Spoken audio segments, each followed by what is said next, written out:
আস্তে।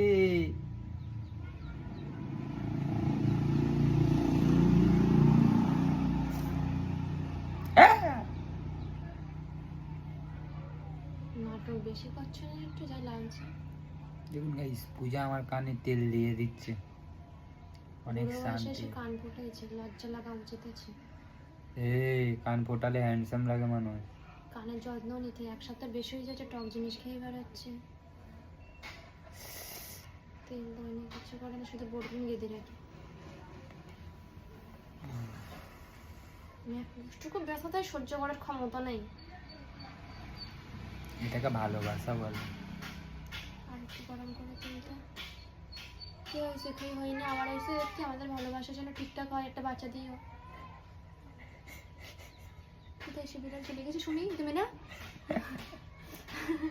দেখছেন বিড়ালকে কি বলছে, একটা বাচ্চা দেবে। বাচ্চা তো বিড়াল থেকে আসবে না। ঠিক আছে, সবাই জানে, ভগবান বলে বিশ্বাস করা উচিত।